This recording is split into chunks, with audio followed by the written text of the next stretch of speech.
रद्द झालेलं नाही. CSC सेंटरवाल्यांच्या चुकीने तुम्हाला पण सविस्तर नावाशी जे आहे त्यांच्यावर सरकारवर कारवाई झाली पाहिजे. तिथं जेवढे शेतकरी आले फक्त यांच्या चुकीमुळे आमची वायर. आज धाराशिव जिल्ह्यामधील अण्णासाहेब पाटील आर्थिक विकास महामंडळाच्या लाभार्थ्यांची प्रत्यक्षात आज भेट आयोजित केलेली, एक संवाद आयोजित केलेला आहे.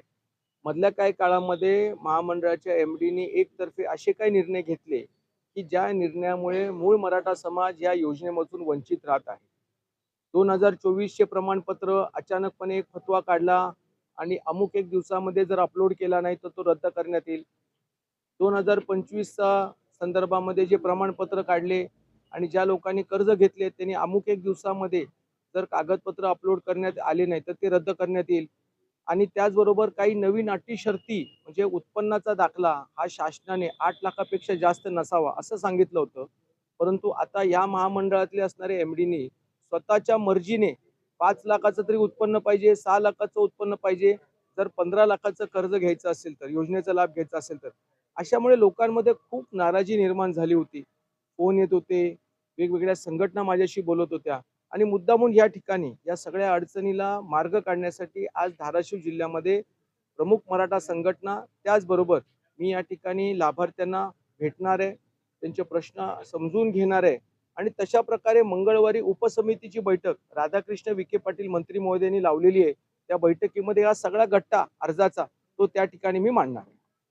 उपसमितीचं सगळं महामंडळाकडे दुर्लक्ष होतंय का, ही परिस्थिती जर उद्भवत असेल तर? कारण गेल्या अनेक दिवसांपासून हा प्रॉब्लेम आहे की व्याज परतावा मिळत नाही, LBI मंजूर होत नाही. उपसमितीचं दुर्लक्ष. खरं म्हणजे उपसमितीकडे मराठा समाजाचे 3-4 विषय आहेत.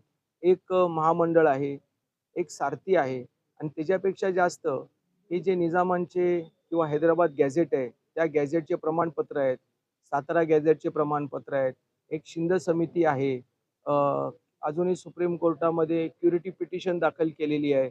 असंख्य कामामधून या कामाकरिता आम्ही आमची मागणी केलेली आहे. परंतु टप्प्याटप्प्यामध्ये विखे पाटील साहेब या ठिकाणी प्रश्नाला हाताळतात आणि ते योग्य न्याय देतील असा मला विश्वास आहे. विश्वास व्यक्त करता मात्र जे दुर्लक्ष होतंय त्यामुळे कुठेतरी महामंडळ स्वतंत्ररित्या थेट मुख्यमंत्र्यांकडे जोडण्याची गरज निर्माण झाली.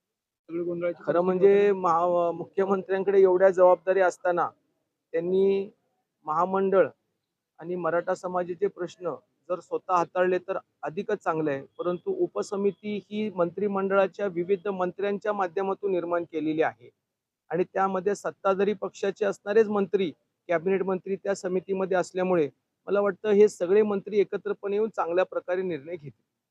मग आता ही परिस्थिती का निर्माण झाली जर सगळे मंत्री चांगल्या पद्धतीने परिस्थिती निर्माण होत असते, त्या परिस्थितीमध्ये परत बदल करता येतो. एखादा मुलगा चुकतो, त्या मुलाला परत चुकल्यानंतर ज्या वेळेला त्याचे पालक आणि शिक्षक समजावून देतात, पटवून देतात, तो परत सुधार करत असतो.